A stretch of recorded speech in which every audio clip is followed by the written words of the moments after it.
Yesterday was a big night for America and a big night for the Democratic Party, as candidates across the country, up and down the ballot, decisively defeated MAGA Republicans in an extraordinary rejection of the extremism that the American people have been experiencing since day one of Donald Trump's presidency, and an embrace of the Democratic vision to make life better for everyday Americans. As Democrats, we will continue to make clear to the American people that you deserve better, and that we're focused on driving down the high cost of living, fixing our broken healthcare system, and cleaning up corruption in the Congress, in the courts, and in the White House, so we can actually deliver an America of the people, by the people, and for the people. Democrats have all of the momentum in the world. Republicans woke up this morning and realized that they are no longer in a 2024 electoral environment. That's over, and they're done. They've lost any temporary progress that they've made with working class Americans. Gone. Any progress that they've made with the Hispanic community? Gone. Any progress that they've made with younger Americans? Gone. Because the American people have had enough of the extremism, enough of the lies, enough of the broken promises, enough of putting the wealth and the excess in the face of the American people. Most recently, what was on display down in Trump's luxury resort in South Florida, enough of the excess, the corruption, and the lack of focus on the issues that matter. Democrats in the House will continue to lead on the issue of affordability, will continue to lead on the issue of health care, and will continue to lead on the issue of making this great country the best version of herself. And our field general leading the charge in connection with what will happen next November when Democrats take back control of the United States House of Representatives is the DCCC chair, Suzan DelBene. Thank you, Mr. Leader. Thanks everyone for being here, and thank you for your leadership just through this incredibly tumultuous time. Yesterday, from coast to coast, voters sent a resounding message that they reject the Republican agenda. They are raising costs on everything from healthcare, housing, utilities, their efforts to blatantly, and they rejected their efforts to blatantly rig the system to stay in power. Voters in California stood up and rejected Republicans' attempts to rig the midterm elections and deny people in California their representation in Congress. California was significant because it showed that voters won't let Republicans cheat their way to win. The passage of Proposition 50 is a victory for free and fair elections. It proved that the public understands what's at stake and that Democrats are fighting to level the playing field and respond to the outrageous and un-American attempt by Republicans to rig the elections. The Prop 50 vote also sends a message that while we didn't ask for this fight, that Democrats and the American people are ready and willing to fight back against this Republican scheme. Whether it's California, Virginia, Maryland, Illinois, or other states, we are prepared to fight back on every possible front, every step of the way. Last night's results also affirmed what we've been building here at the DCCC all year is the right recipe to win in 2026. In Virginia and New Jersey, voters overwhelmingly rejected the Republican vision that puts the wealthy and the well-connected over the needs of everyday families. It's a testament to the quality of candidates like Mikey Sherrill and Abigail Spanberger, our colleagues and now soon-to-be governors. They're both former red to blue candidates. They're former House frontline members that flipped their seats in 2018. For the midterms, we're recruiting the same types of candidates. House Democrats are running incredible patriots all over the country who are raising their hands to serve their communities. They come from different backgrounds, different walks of life, but they are all united in their shared singular passion to fight for their communities, to make a difference, to work to lower costs and to improve the lives of working families. And they are ready to work hard. We cannot take anything for granted, and our candidates are out there working hard for every vote. Meanwhile, Republicans are only focused on how they can bend the knee to Donald Trump and rubber stamp his disastrous policies. Now, I say a lot, and I will say it again because it's true. Our great candidates are the difference. They are the ones who make the difference in our mission to take back the majority. Great candidates actually take the time to listen to their communities. If Republicans were actually listening to their communities, they'd know that people are hurting, they are struggling, all because of the reckless Republican agenda and their harmful policies. House Republicans are wrecking our economy, and people are struggling day to day. They are personally feeling how bad the economy has gotten under the Republican trifecta. Groceries, utility bills, housing, health care, child care, everything is getting more expensive because of House Republicans. Trump and House Republicans promised on day one to lower costs, and they've broken that promise over and over and over again. It's going to cost them the House majority. All year we've been saying that Republicans are running scared, and last night showed us why. By every metric possible, we are seeing the American public sour on Republicans' disastrous record of broken promises. And it's why voters are going to reject them in the midterms.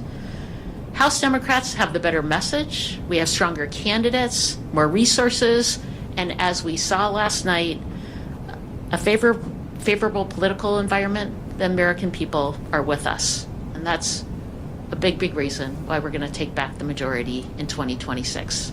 Thank you, and I'll open it up for questions. Mariana. Through line between the success we saw in Virginia and New Jersey and also down in New York is obviously the message of affordability is one that House Democrats have been talking about throughout the year. We know that's going to be number one plank on whatever agenda you will have, but what other lessons, what other issues stood out to you all last night that will also be part of this House Democratic agenda to put back? Well, it is the number one issue, and it was the number one issue in 2024 as well. And one big reason why we overperformed in the House, picking up seats on the Democratic side, was because we had candidates talking about economic issues, talking about those pocketbook issues on the ground. And it absolutely continues to be the top issue. Like I said, housing, healthcare, childcare, energy costs, groceries, all going up because of Republican policies. And people see that, they feel that. You saw people cast their vote knowing what's happening right now. And we have candidates across the country who are talking about that. So that is having great candidates talking about the issues that matter, working hard, and actually listening to people is a huge reason why we win. Affordability is definitively the decisive issue, as we saw last night, and our candidates now, governors-elect or mayors-elect, are on their way to serving the communities that they sought to represent because they leaned in aggressively on driving down the high cost of living and addressing the affordability crisis that we have throughout America. In an environment where Donald Trump promised to lower costs on day one, but costs haven't gone down, costs are going up.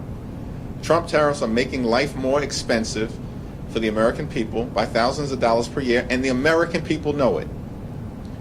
Housing costs are up, child care costs are up, grocery costs are up, electricity bills are through the roof, and now throughout this 36-day Trump Republican shutdown, the American people know that for tens of millions of folks, their healthcare premiums, copays, and deductibles are about to skyrocket at levels that will make accessing a doctor unaffordable for them because of the Republican refusal to extend the Affordable Care Act tax credits.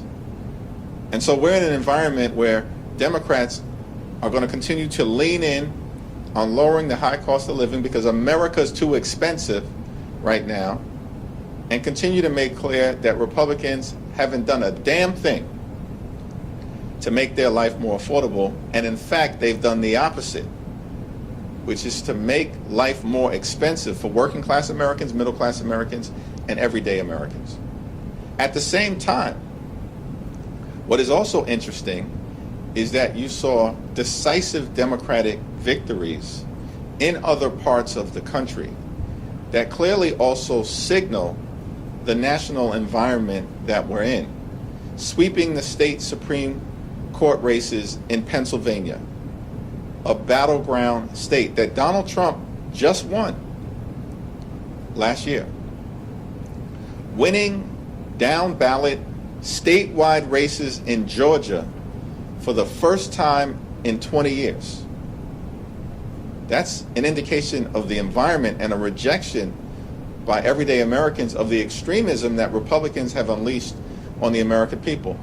And thanks to great leadership from Governor Newsom, who's done a phenomenal job leading the Prop 50 effort side by side with the Congressional delegation led by Zoe Lofgren, Pete Aguilar, and Speaker Emerita Nancy Pelosi, side by side with our partners in organized labor, side by side with the California legislative leaders. It was an all hands on deck effort to get Prop 50 over the finish line decisively. But Prop 50 didn't involve an individual name on the ballot. It was an idea that we have to stop Trump from stealing the midterm elections and give the American people the ability to decide who should actually represent them in the Congress after the 2026 midterms. Thank you, Chair. Following up on Prop 50, Republicans, they filed a lawsuit this morning in an attempt to block California's new House maps. What's your reaction to the lawsuit? Does that pose any concerns to the effort to, as the leader has said, to offset some of the attempts that Republicans have made to gain with Democratic seats? First, I'd say it's interesting that Donald Trump goes to the Republicans in Texas and says, give me 5 seats, and Republicans say, yes, sir, and they think that's okay. The people of California, who got to have a vote and a voice, Republicans don't think that's okay. I think that says everything about where Republicans stand. It's a frivolous lawsuit. Everything that was done in California was done consistent with the Constitution at the state level, with the United States Constitution, and with Section 2 of the Voting Rights Act. Compare that to Texas, where everything was done to undermine the Voting Rights Act and violate the Constitution, because the 5 districts that were targeted by Donald Trump and Texas Republicans were all represented by African American or Latino members. All 5 that they want to wipe out as part of their effort to rig the midterm elections. And we expect that there will be a decision sometime soon from a 3-judge panel in Texas that might conclude that what was done by Texas Republicans was unlawful.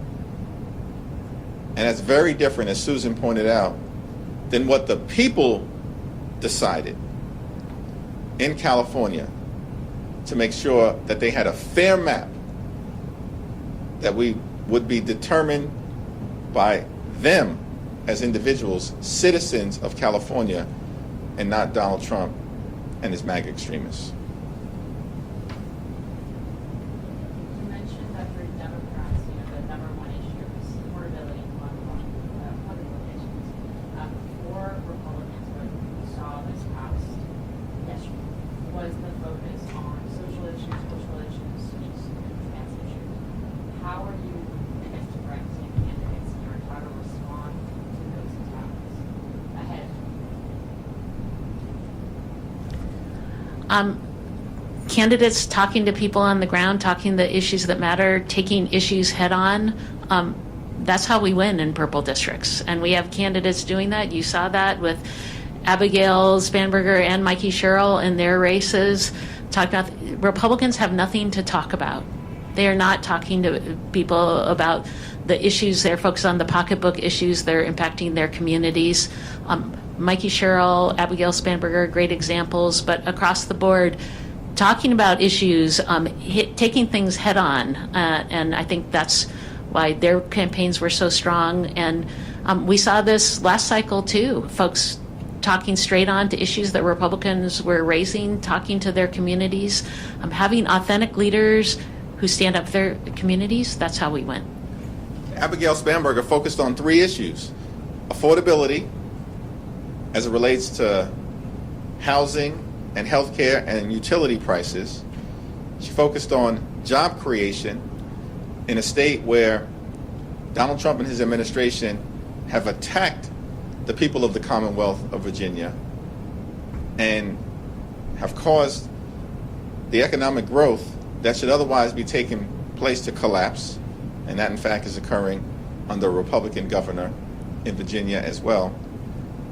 And then Abigail focused on the highest quality education for the children of the Commonwealth of Virginia. Abigail Spanberger focused on the issues that matter. Here's what Republicans did. They spent tens of millions of dollars trying to weaponize the transgender issue. It failed. And they spent tens of millions of dollars criticizing Abigail Spanberger for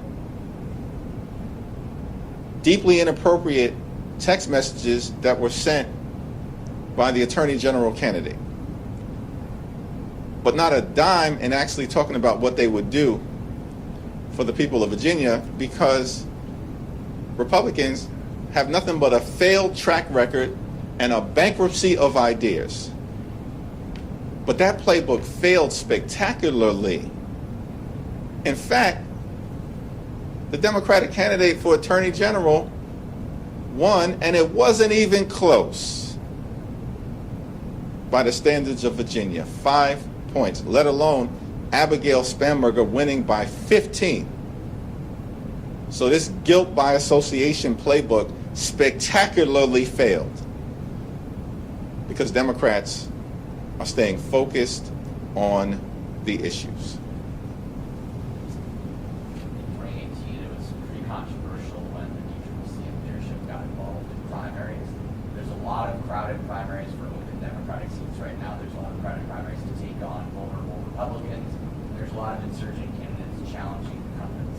What is the DCCC's policy going to be when it comes to influencing those primaries? Our policy is the same policy we've had since I've been chair. You know, we have great candidates running, sometimes multiple great candidates running in primaries, and they are going to work hard to earn support in their communities to differentiate themselves. We have, in a small number of cases, gotten involved. Janelle Bynum, one example last cycle, where we were involved in her primary in conjunction with, delegation, many folks supporting her campaign. But, in most of these cases, the voters are going to have a decision on who the primary candidate is going to be.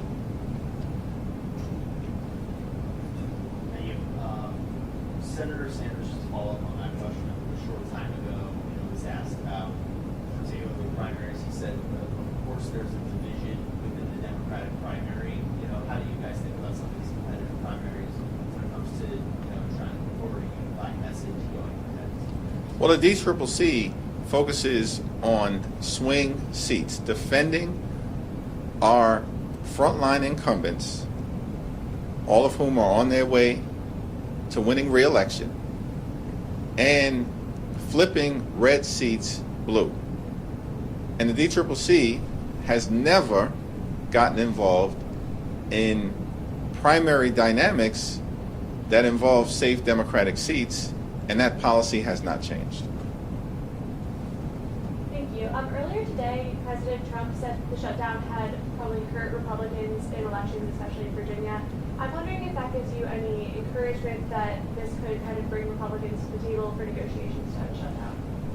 The responsible thing to do, and this has been the case since October 1st, is for Donald Trump, Mike Johnson, and John Thune to sit down with Democrats on Capitol Hill who represent half the country so we can reopen the government, enact a bipartisan spending agreement that actually makes life better for the American people, including as it relates to driving down the high cost of living because America is too expensive, and decisively addresses the Republican health care crisis that is crushing people all across America.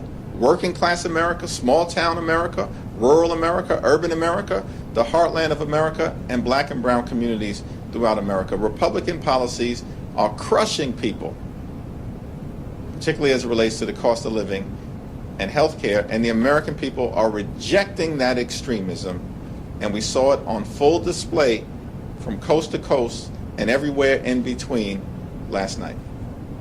To follow up on that. Last question. To follow up on that, what message do last night's election results send to Senate Democrats going into last night?